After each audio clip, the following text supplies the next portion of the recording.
Olá, boa noite. Eu sou Fernando Rodrigues e este é o Poder em Foco, um programa de entrevistas em parceria editorial do SBT com o jornal digital Poder 360. Hoje, o Poder em Foco recebe o advogado-geral da União, André Mendonça. Servidor de carreira, está na Advocacia Geral da União há quase 20 anos. É doutor em Estado de Direito e Governança Global e mestre em Estratégias Anticorrupção. E também é formado em Teologia e é pastor. Ministro André Mendonça, boa noite. Boa noite, Fernando. Uma honra, um prazer estar aqui com você no Poder em Foco, contigo e com todos os telespectadores do SBT. Ministro, o presidente Jair Bolsonaro tem dito em algumas oportunidades que gostaria de ter um ministro evangélico no Supremo Tribunal Federal. O senhor é evangélico? O senhor gostaria de ir para o Supremo? Bom, o presidente faz uma referência aos evangélicos, certamente na questão da representatividade social. Eu tenho dito que, assim como chegou o tempo de termos mulheres, assim como eu anseio que um dia nós tenhamos um deficiente físico, também no Supremo Tribunal Federal, certamente haverá o momento de chegar um evangélico, como nós temos uma representatividade na sociedade, nada mais legítimo que também um dia um evangélico ocupe uma das cadeiras do Supremo Tribunal Federal. Temos o ministro Luiz Fux, que é judeu, se eu não me engano, o primeiro que foi nomeado para o Supremo Tribunal Federal, judeu. Evangélico, do melhor do seu juízo, nunca houve no Supremo?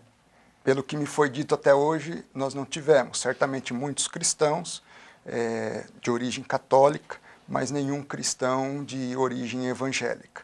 Então, o grande desafio é que quem quer que seja o ocupante da cadeira, seja uma pessoa que tenha bom senso, conhecimento jurídico, que saiba ler a sociedade e interpretá-la à luz da Constituição. O senhor tem uma vida religiosa, professa uma fé. Como é a sua atividade como evangélico? O senhor prega uma vez por semana, que eu sei. Como é que é a sua rotina?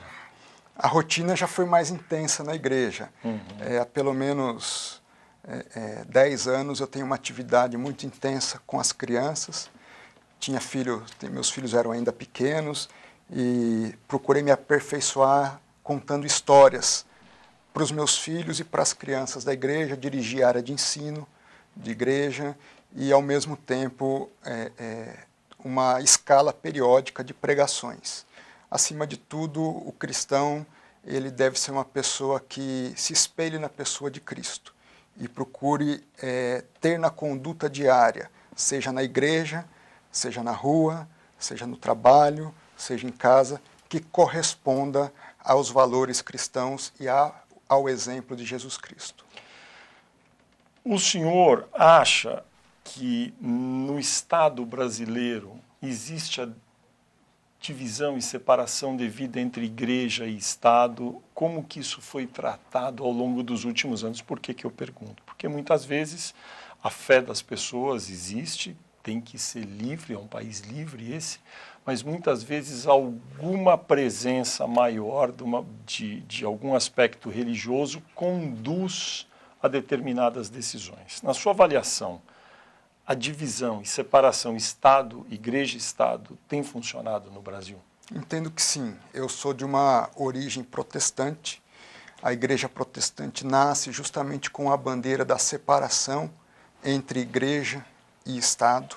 E, ao mesmo tempo em que, como cidadão, eu tenho legitimidade, liberdade de ter a minha fé, eu tenho que respeitar a fé do outro, e, no âmbito público, das instituições públicas, ser imparcial na análise de qualquer questão, não colocando a minha fé à frente das decisões, por exemplo, que devem ser adotadas. Volta e meia tem uma discussão no Brasil sobre símbolos religiosos em prédios públicos. A gente entra no Supremo Tribunal Federal, tem um crucifixo, em muitos prédios tem.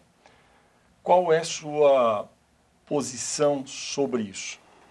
Por exemplo, a igreja presbiteriana e a igreja evangélica não tem ícones, não tem próprio crucifixo como existe no Supremo.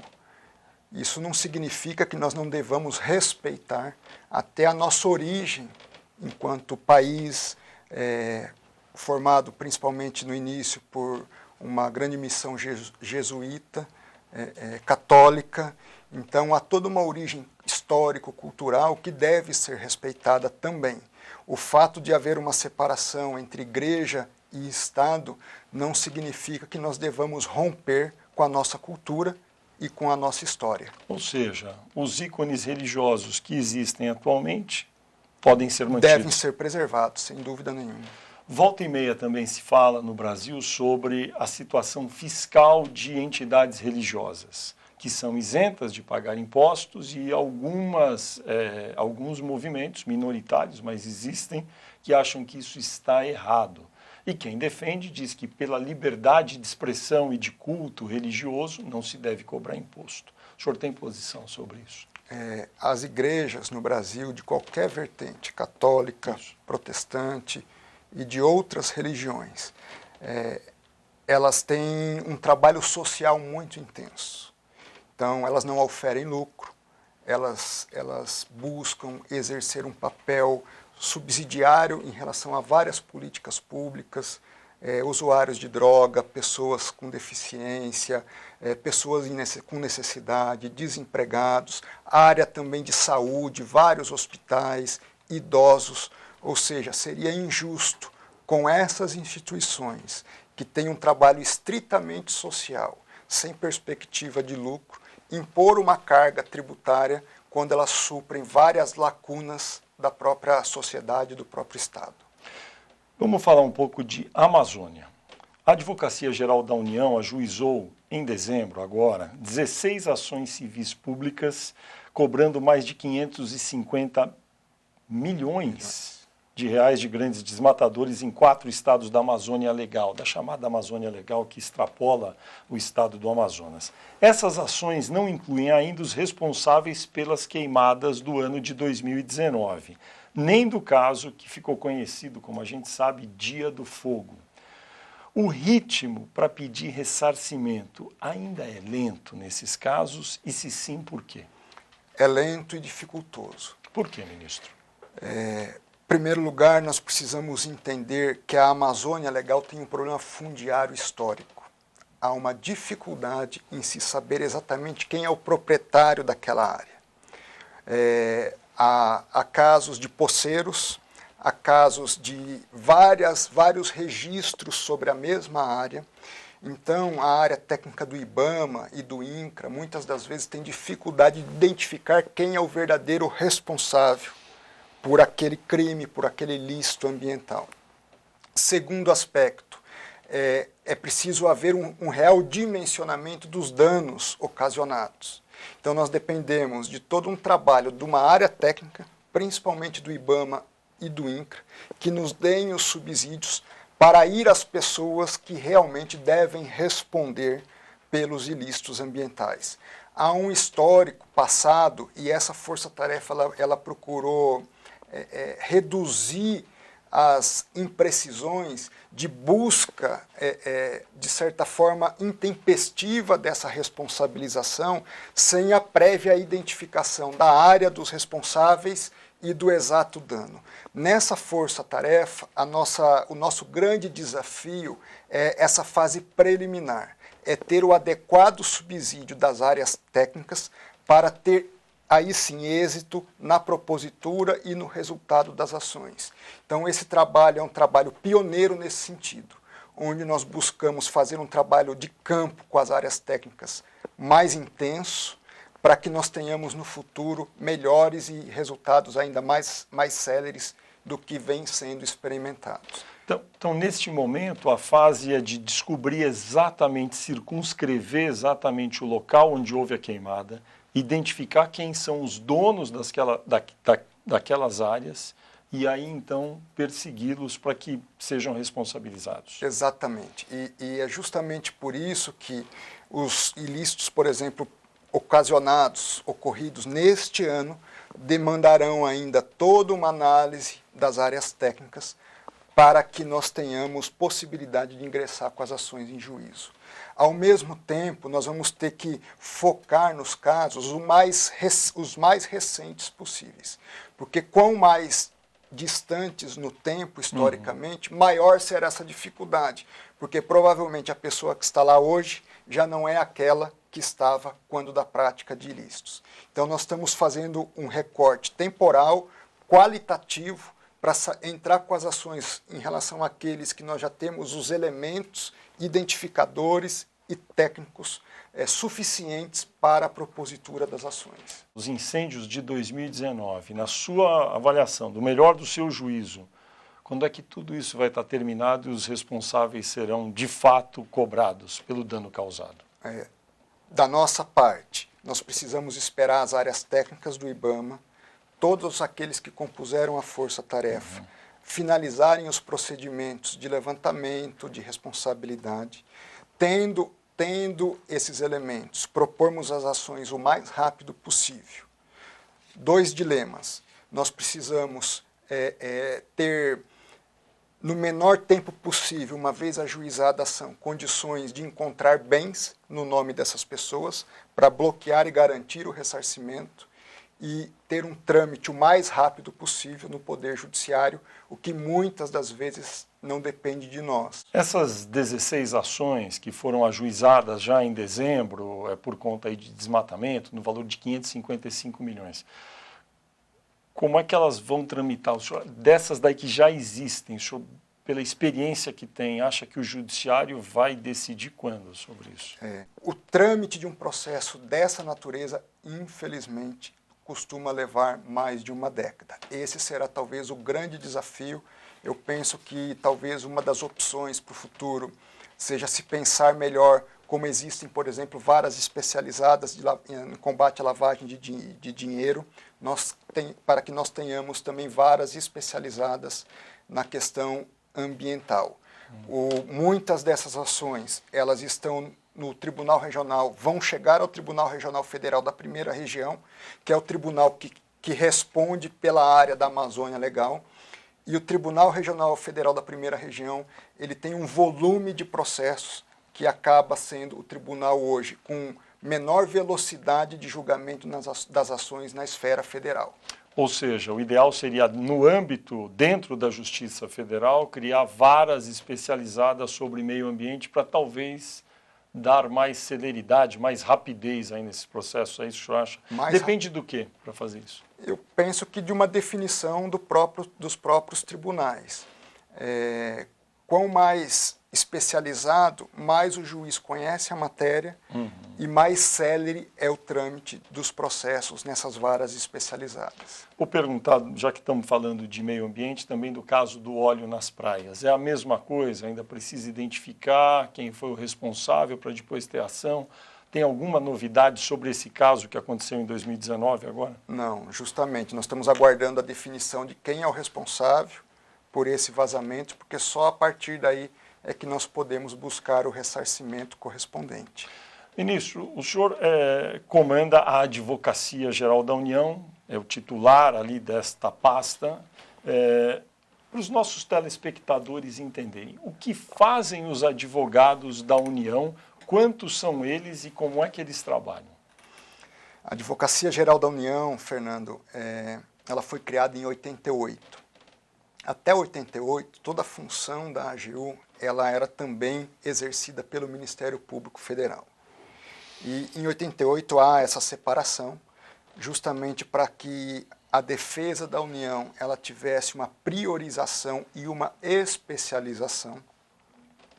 E como a Constituição a definiu, cabe a ela, em primeiro lugar, representar judicialmente a União. Quem é a União? A União é o Poder Executivo, é o Poder Legislativo, é o Poder Judiciário, são as instituições autônomas, como Ministério Público, Tribunal de Contas, Conselho Nacional de Justiça, Conselho Nacional do Ministério Público, dentre outras tantas instituições. Então, os comandos militares, a Polícia Federal.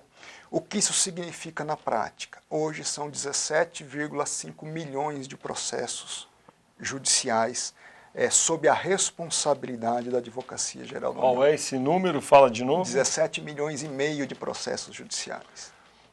Então, em que a AGU, a Advocacia Geral da União, faz a defesa de todos esses entes da federação. Todos. Então, há uma ação questionando questão ambiental, há uma ação de um servidor público contra a União, há uma ação onde se discute uma parceria público-privada, um programa de concessão, um leilão que está sendo realizado.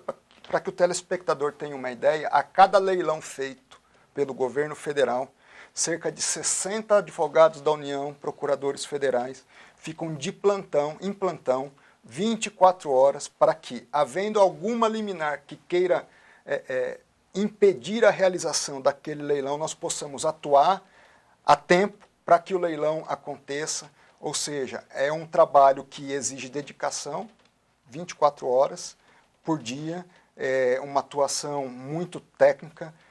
Nós atuamos, como a gente diz, do alfinete ao foguete. Se é a base de Alcântara, se é uma relação com outro país que depende de atuação judicial da União, se é um questionamento de um ato do Conselho Nacional de Justiça, do Supremo Tribunal Federal, do Congresso Nacional, quem faz a representação judicial é a União. Isso gera um pouco de confusão e até agradeço a oportunidade de esclarecer, porque se pensa que a AGU ela representa o Executivo, e só o Executivo. Não, ela representa os 3 poderes e todas as outras instituições federais independentes. Agora, o que a vincula ao Executivo? É uma atuação específica, que é a atividade de consultoria e assessoramento jurídico. Essa, sim, é só em relação ao Poder Executivo. Então, em cada ministério, em cada autarquia, existe lá um órgão da Advocacia Geral da União que faz atividade de aconselhamento, consultoria jurídica, nos processos de licitação, nos processos de concessão, em toda a concepção de política pública, há um trabalho da Advocacia Geral da União. Quando se vai redigir uma nova lei, medida provisória... decreto, etc. E com relação à defesa de integrantes do poder público, o presidente da Câmara, o presidente do Senado, o presidente da República, se eles são acionados por alguém, são processados, a Advocacia Geral da União os defende? Também. Aí é importante estabelecer qual o limite dessa defesa. Toda autoridade pública federal, seja um delegado da Polícia Federal, seja um secretário, seja um ministro, seja o próprio presidente da República, um deputado, um senador, um juiz federal, que é acionado em função da sua atividade ordinária, regular, ele tem direito a ser representado pela Advocacia Geral da União. Porém, é feita uma análise prévia. É preciso se verificar se os elementos daquela atuação foram correspondentes à lei ou não. Se estão aderentes aos princípios da lei, estão com evidências de regularidade, nós fazemos a representação. Se os elementos são, ao contrário, de irregularidade, de ilicitude, esse servidor federal, essa autoridade, ela então tem que contratar um advogado privado para fazer a sua defesa. Para colocar em termos bem simples, para que quem nos assiste entenda, se um servidor público do presidente da República, da Câmara, não importa, ou mais simples, é questionado sobre algo que tem a ver com a função dele, a AGU talvez vá entrar no processo. Se esse servidor público vai numa loja, furta um bombom, é processado pela loja, ele vai ser processado e terá que contratar um advogado sozinho. Isso. E vamos supor que na administração pública ele realize, por exemplo, um benefício ilícito a uma empresa. Sim. E há uma ação judicial questionando essa atuação dele. Nós não vamos fazer a defesa, porque houve uma atuação, embora na área pública, com elementos de ilicitude. Ao contrário, nesses casos, havendo esses elementos, competirá a própria Advocacia Geral da União propor a correspondente ação de improbidade administrativa. E a Advocacia Geral da União, pelo que eu estou vendo aqui, ela também toma decisões quando agentes públicos estão sendo, de maneira, no entender da AGU, admoestados de maneira indevida. Por exemplo, em outubro, houve a abertura de um procedimento de investigação para identificar quais agentes públicos vazaram informações do processo sobre o assassinato da vereadora Marielle Franco, lá no Rio de Janeiro, do PSOL, que estava em segredo de justiça. O senhor argumentou que o vazamento foi usado para relacionar a pessoa do presidente da República, no caso do presidente Jair Bolsonaro, aos possíveis envolvidos no crime que ainda está sob investigação. Nesse caso, o senhor agiu como advogado-geral da União de acordo com o que o senhor está dizendo, porque houve críticas dizendo que não, nesse caso o próprio presidente deveria ter contratado alguém. Nesse caso específico, além de haver uma vinculação indevida com elementos que já eram possíveis se determinar do crime do homicídio contra Marielle e seu motorista, a figura do presidente da República, através de um vazamento ilegal, ensejaria por si só a possibilidade de um ajuizamento de uma ação de improbidade por esse vazamento ilícito. Então, daí a primeira correlação. Segundo aspecto importante, nesse caso, a forma como se deu todo o contexto de vazamento, de tentativa de vinculação da figura do presidente da República, a forma como foi transposto isso para a sociedade, gerou, ainda no dia seguinte, uma série de reações a ponto de se tentar vincular não apenas a figura do presidente da República, mas a presidência da República, tanto que alguns setores chegaram a falar na possibilidade de impeachment em relação a isso, ou seja, trouxe uma instabilidade para o próprio corpo do sistema democrático. E, em função disso, nós também pedimos que o Ministério da Justiça, em verificando essa instabilidade democrática a partir dos eventos que se sucederam ao vazamento, pudesse apurar eventual incidência da Lei de Segurança Nacional no caso. E já existe algum resultado desse processo, dessa investigação? Não. A AGU hoje ela espera basicamente a condução das investigações no âmbito penal, desse vazamento, dos autores, de como se procedeu isso, para que nós possamos subsidiar o nosso processo administrativo interno, e aí sim os órgãos técnicos da AGU é que vão poder fazer uma avaliação final do que aconteceu, quem é o eventual responsável e de quais medidas judiciais eventualmente possam ser adotadas no caso concreto. Ministro, aproximadamente quantas causas tem a AGU neste momento no Supremo Tribunal Federal? Olha, o que eu não posso te passar com maior precisão é que esse ano nós nos manifestamos em quase 3.000 processos judiciais no Supremo Tribunal Federal. Ou seja, uma atuação bastante ampla. No mês de agosto, nós tivemos o melhor indicador de resultados em processos no Supremo Tribunal Federal, e num ano onde a atuação da AGU ela foi bastante exigida. Em 2014, nós tivemos, por exemplo, cerca de 34 ações diretas de inconstitucionalidade propostas no Supremo Tribunal Federal por atos do Poder Executivo. Este ano, nós já chegamos a quase 80 ações, ou seja, mais do que dobrou o número de ações, e nós temos tido, até o presente momento, resultados que têm garantido as políticas públicas. Exemplos: a questão do programa de desestatização e desinvestimento por parte do Estado.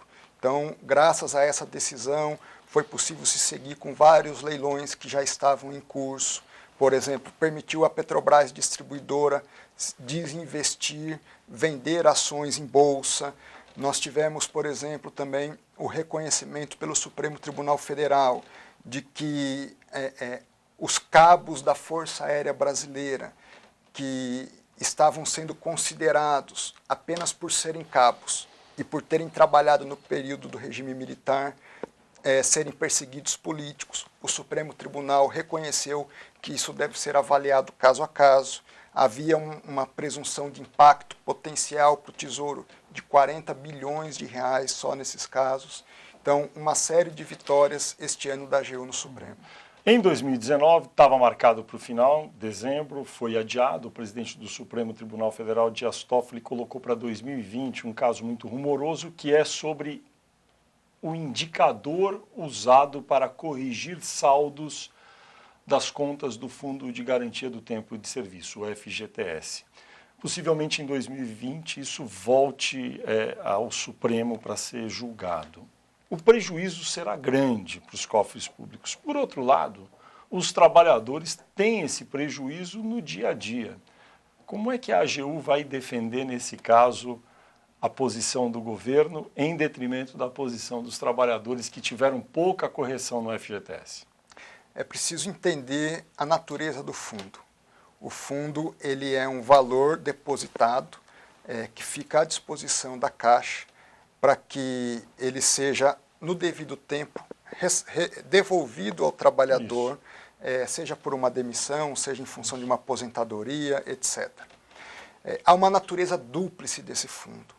Esse fundo, de um lado, ele busca, então, dar garantias ao trabalhador de que no momento de necessidade ele vai ter como resgatar esses valores, mas ele também tem a finalidade de financiar políticas sociais. Então, uma série de atuações públicas dos municípios, dos estados, na área de saneamento, construção, de moradias, ela é financiada pelo Fundo de Garantia por Tempo de Serviço. Então, diferente de simplesmente ser um valor que se põe no banco e é um investimento, o fundo de garantia também serve como um valor a ser ressarcido ao trabalhador, mas ele também tem uma finalidade social mais ampla, de financiar políticas assistenciais. Mas a regra legal que estabeleceu o Fundo de Garantia do Tempo de Serviço não determina também que exista uma correção compatível com a correção monetária, pelo menos, a inflação? O que existe hoje na legislação é a correção pela TR.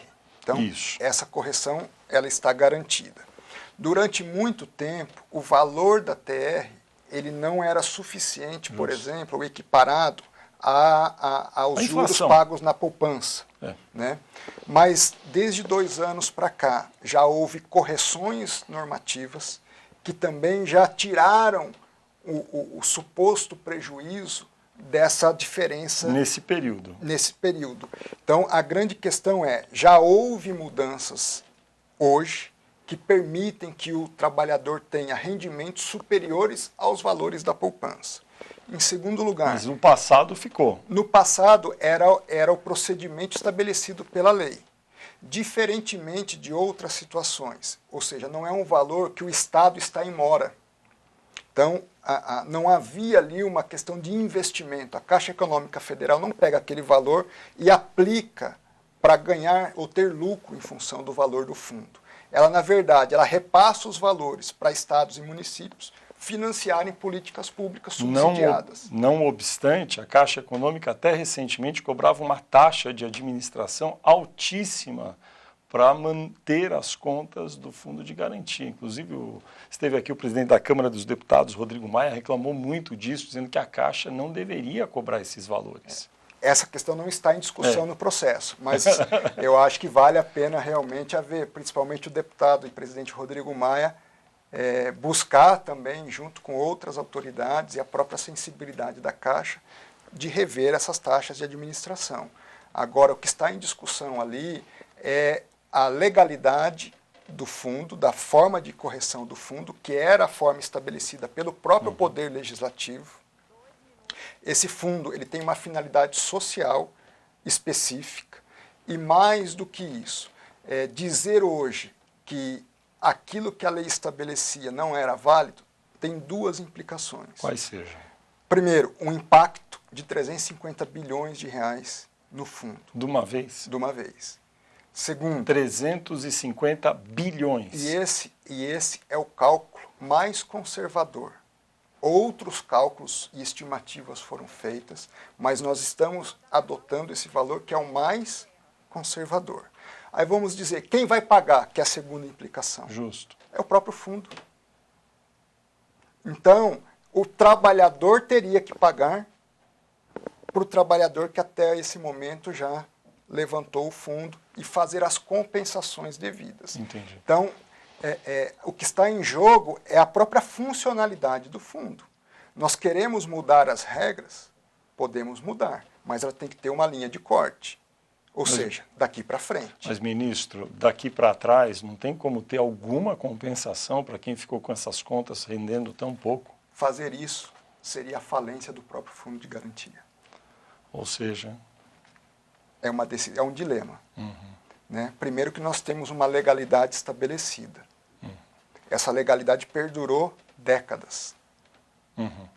Até então, é a forma legítima. Se houver um entendimento de que seria melhor uma outra fórmula, que ela vale a partir do momento em que se estabelecer daqui para frente essa nova regra, sob pena de toda a sociedade pagar por isso. Entendi. E comprometer o próprio fundo de garantia. Ministro, nós vamos fazer um breve intervalo comercial. O Poder em Foco volta já já.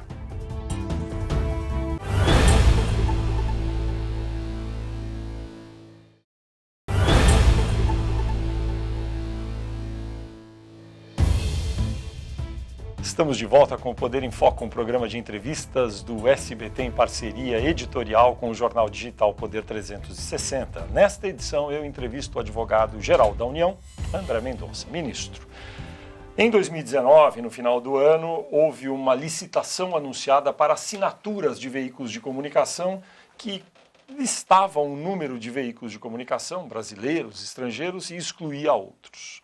Logo depois, o presidente da República decidiu revogar essa licitação porque seria eventualmente ilegal. O que aconteceu nesse caso? A AGU não foi acionada antes? O assessoramento jurídico dos órgãos vinculados à presidência correspondem à subchefia de assuntos jurídicos e que está em ótimas mãos na própria pessoa do ministro Jorge Oliveira.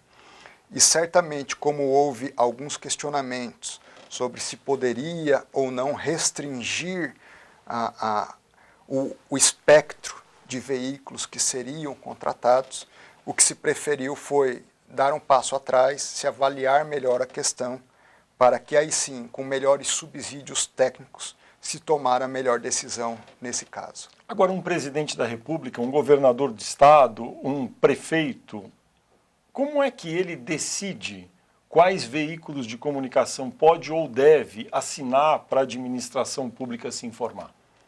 Acho que deve haver um critério técnico pela área correspondente, no caso a Secretaria de Comunicação da Presidência, e os governadores e também os prefeitos nas áreas de comunicação correspondentes. Então, como seria esse critério? Por exemplo, se poderia adotar, eu quero os 3 maiores jornais de circulação nacional, ou eu quero pegar um espectro de estados com maior densidade populacional, um jornal por estado.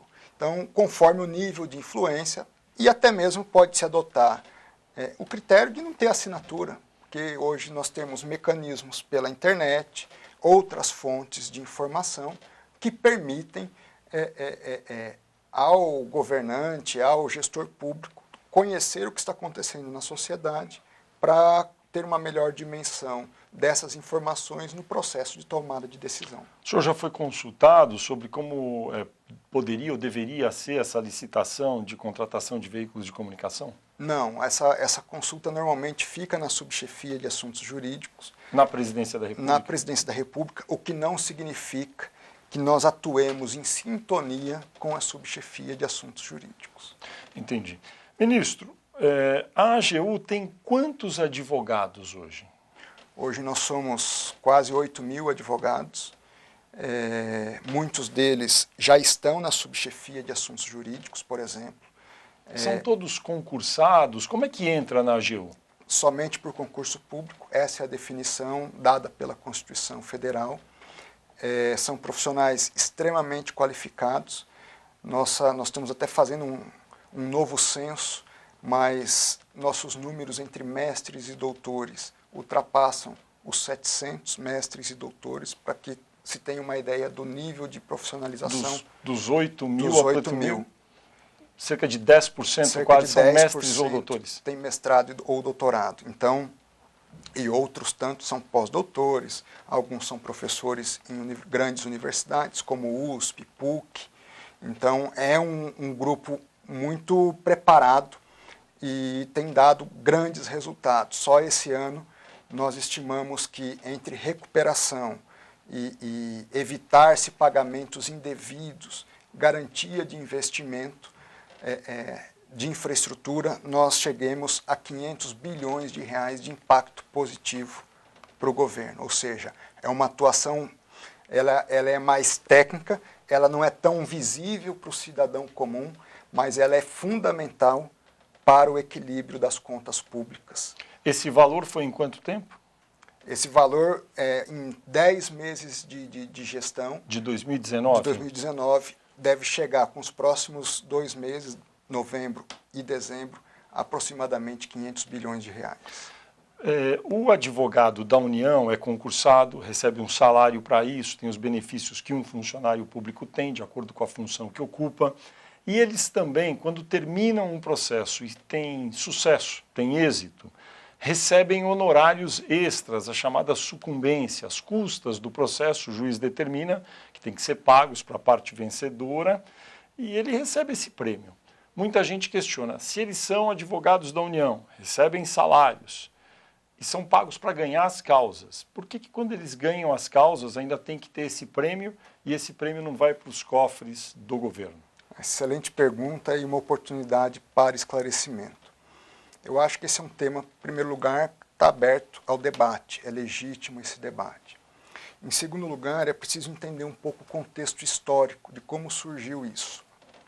Até 2015, nós não recebíamos esses valores.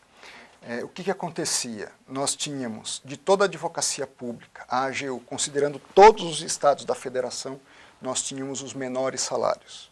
O que significa isso para o nosso público entender? Hoje, nosso salário inicial é de 17 mil reais, mais ou menos. O inicial hoje, de todas as procuradorias do Estado, ainda é maior. Mais do que isso, se nós formos comparar a AGU com as demais funções essenciais da Justiça, Defensoria Pública, Ministério Público, há uma grande defasagem também. Hoje, o inicial do Ministério Público é em torno de 30 mil reais, ou seja, há uma diferença de mais de 10 mil reais entre o salário inicial de um e de outro. Em 2015, havia um processo de PEC, uma PEC no Congresso Nacional, onde se buscava trazer uma melhor equiparação entre o nosso salário da União e os salários do Ministério Público e da Defensoria Pública. E naquele momento, o próprio governo coloca, olha, ao invés de eu equiparar em termos de subsídio, eu prefiro dar a vocês um valor pelo mérito ou pelo resultado que vocês alcançarem. E aí vai depender do resultado de vocês. Uma das grandes questões históricas do funcionalismo público no Brasil foi a tentativa, e eu historicamente ouço isso, de se dar ao funcionário público um valor pela produtividade, como ocorre na iniciativa privada. Se você dá resultado, você recebe. Se você não dá resultado, você não recebe. E os honorários advocatícios, acho que essa é a grande questão que nós precisamos responder enquanto sociedade. Eu quero pagar um valor fixo para o funcionário público ou eu quero demandar dele resultado? Se eu quero demandar resultado, eu vou ter que criar formas de pagamento, de salário, atrelado ao resultado. E o que isso significou de 2015 para cá? Por exemplo, só na cobrança da dívida ativa da Fazenda Nacional, se teve um acréscimo de mais de 10 bilhões de reais. É mais do que um lucro do Banco do Brasil. Tem alguma estatística sobre o valor total recebido de honorários pelos advogados da União? Esses valores estão disponíveis no site da Transparência, no site do portal da CGU, da Transparência, portal da Transparência, na verdade. Então, eles estão disponibilizados lá na conta de todo o advogado da União. Tem um número compilado, geral, que o senhor se lembra? O que eu posso dizer é o valor que mais ou menos se recebe hoje, em torno de 7 mil reais bruto. Em cima disso, os descontos de imposto de renda. Isso é em média por mês? Essa é a média por mês. para cada advogado. O que talvez seja interessante para o Estado brasileiro preferir essa forma de remuneração é que não há uma série de incidências para o Estado ao dar essa forma de remuneração. Não tem 13º, não tem 1/3 de férias, não se leva por todo o tempo após a aposentadoria, fica limitado. A cada ano que passa há uma redução, até que em 10 anos não se recebe mais, não se entra ganhando, existe também um prazo de 2 anos para que se comece a receber. E depois de 10 anos recebendo esses prêmios, daí interrompe-se o processo? Interrompe-se. Até porque esses 10 anos com redução? Porque esse é o tempo, às vezes, médio de uma ação judicial que se iniciou lá atrás e que o resultado vai ocorrer ao longo desses 10 anos. Tem uma ação no Supremo Tribunal Federal que contesta isso. Tem várias ações. Eu acho que esse é o grande debate que Qual o efeito se o Supremo derrubar esse tipo de prêmio e incentivo, como o senhor chama, para a categoria dos advogados da União? O senhor acha que haveria que tipo de atitude dos advogados? Em primeiro lugar, acho que haveria um desestímulo. A busca da constante da eficiência. Por exemplo, antigamente havia uma pressão por concurso público. Hoje, a nossa pressão interna não é para concurso público. Então, são efeitos de economia para o erário indiretos que são gerados por esse tipo de política remuneratória. Uma outra questão que se deve colocar é que se volta a pressão por uma equiparação junto às outras carreiras jurídicas. E isso, na minha opinião, é pior para o Estado, porque ir-se para esse tipo de equiparação significa incidência de férias, incidência de 13º e incidência de valores durante toda a aposentadoria. Estou perguntando isso para o senhor porque um dos grandes temas que está em debate no Brasil hoje, a reforma administrativa que em 2020 o ministro Paulo Guedes da Economia pretende apresentar, fala muito em reduzir o salário inicial de determinadas carreiras de Estado, fazer com que haja um período maior entre o salário de entrada e o salário do pico da carreira. E no caso dos advogados geral da União, advogados da União, da AGU, que tipo de contribuição seria possível de ser oferecida aí na reforma administrativa, então? Acho que a grande questão é nós respondermos o que nós queremos das carreiras que correspondem ao sistema judicial. Nós não podemos ter carreiras predatórias umas das outras. Se houver um equilíbrio entre essas carreiras, entre magistratura, Ministério Público, Defensoria e a advocacia pública, certamente que é algo bastante salutar. Se não há esse equilíbrio, o que se gera? Os melhores quadros de uma vão migrar para outra e nós perdemos, por exemplo, no caso da AGU, na qualidade da nossa defesa. Então, é preciso haver uma harmonia, uma sinergia, uma equiparação entre carreiras equivalentes. Mas o senhor enxerga alguma medida que possa ser tomada, no caso da AGU, dos advogados da União, na reforma administrativa para reduzir o custo desse departamento do Estado brasileiro? Acho que várias. Eu mesmo propus uma ao Ministério da Economia. Qual seja? Hoje a AGU ela tem 8.000 membros, advogados e procuradores, e 4.000 servidores. O salário dos membros é 2,5 vezes, em média, do que o salário dos servidores. Dentro da AGU, há meio servidor para cada membro. A pirâmide está invertida. Entendi. Eu propus extinguirmos 1.500 cargos vagos de membros, imediatamente, para começarmos uma transição, criarmos os cargos sem impacto orçamentário de servidores. Feito isso, essa transição ela precisa fazer com que nós tenhamos no futuro mais servidores e menos membros, para que talvez em 8 anos, ao invés de 8.000, sejamos 5.000. E trabalhos em processos que são mais repetitivos, causas previdenciárias, causas relacionadas a servidores públicos, eu tenha um membro fazendo a gestão junto com servidores da área técnica. Duas coisas que eu preciso perguntar bem rapidamente para o senhor ainda nesse bloco. Inteligência artificial. Muitos escritórios de advocacia em países desenvolvidos já usam. Como a Advocacia Geral da União vai se preparar para isso e se ela já está se preparando? E a outra coisa é, tudo que a gente ouve na administração pública tem muita gente no back-office atrás e pouca gente na ponta na atividade final. O senhor está dizendo que tem que ser ao contrário, tem que ter mais servidores e menos advogados, é isso? Vamos lá. Grande parte dessas 17 milhões de ações, elas dizem respeito a causas previdenciárias e de servidores públicos. Só previdenciárias são 5 milhões e meio. Como são essas causas previdenciárias? Elas são mais repetitivas e eu posso ter um corpo técnico que vai trabalhar a partir de minutas e defesas já apresentadas por um corpo mais qualificado. Então, isso vai permitir que se tenha mais agilidade em causas repetitivas com menor custo. O segundo ponto, inteligência artificial. Exato.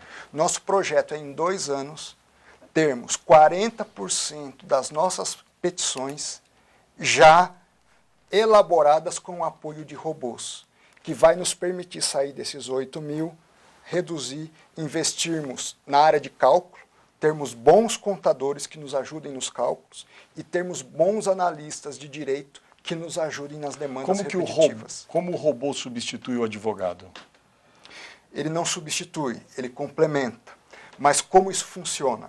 Nas causas mais repetitivas, o advogado vai fazer a tese e trabalhar a tese em várias perspectivas.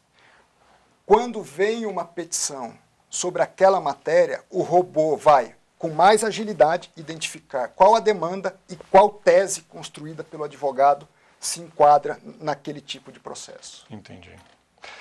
Ministro, o Poder em Foco vai fazer mais um pequeno intervalo, mas a gente volta já já.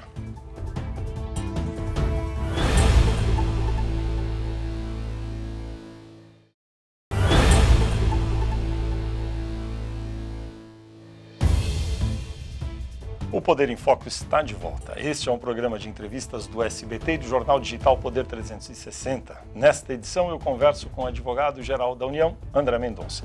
Ministro, antes do intervalo o senhor falava de robotização na AGU. Como vai funcionar isso e qual vai ser o benefício exato? Nós pegamos um universo de 3 membros que trabalhavam nisso, transformamos em 50. Nossa meta é que no final do ano que vem, 2020, nós tenhamos peças judiciais já parcialmente feitas por robôs na inserção de dados, informações, nome, CPF, filiação, a qualificação toda da pessoa e que em 2 anos, ou seja, no final de 2021, cerca de 40% das nossas petições já sejam elaboradas nos processos padronizados todos via robô. Ele analisa o caso, através da análise de informações da petição inicial, ele adequa aquele caso à melhor tese disponível e coloca à disposição do advogado aquela tese para que ele possa fazer a defesa. Em resumo, no final de 2021, cerca de 40% dos processos que chegam lá para a AGU, Advocacia Geral da União, serão pré-analisados e montados por robôs. Exatamente.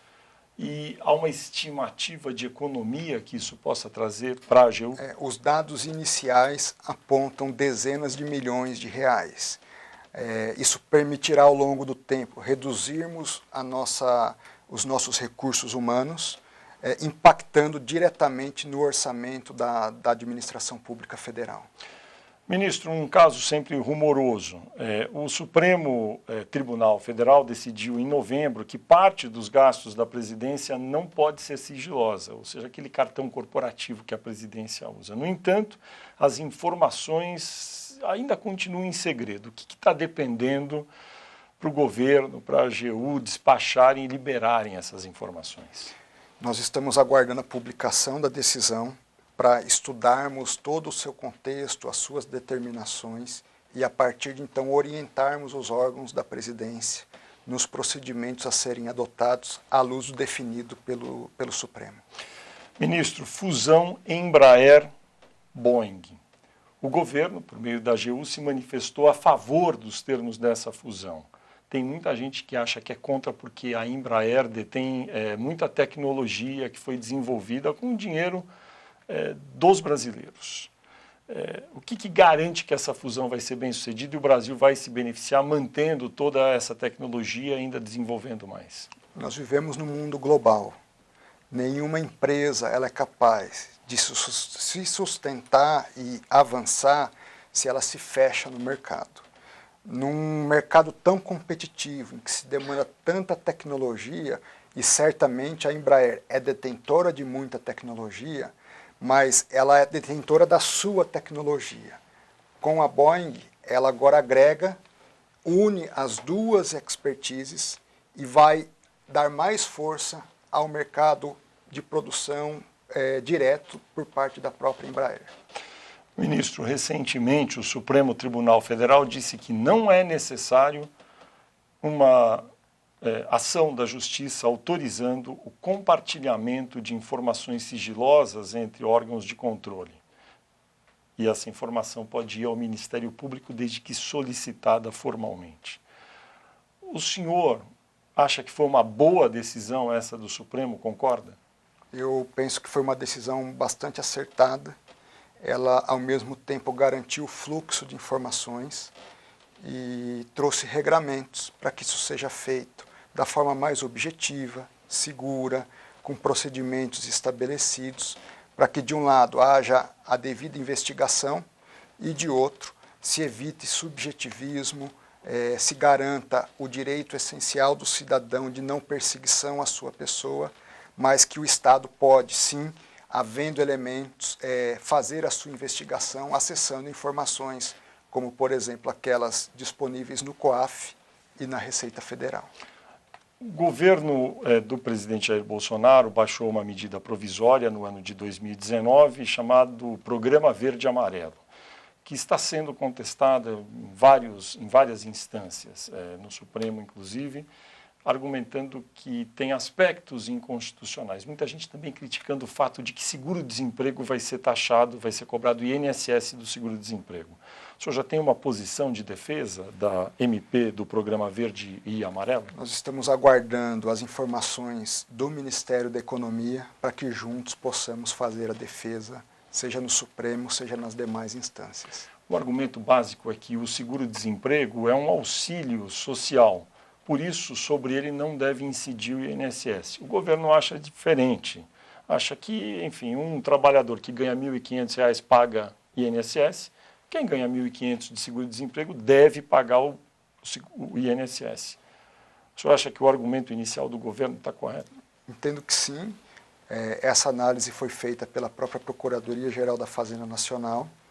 É uma questão de equilíbrio de situações.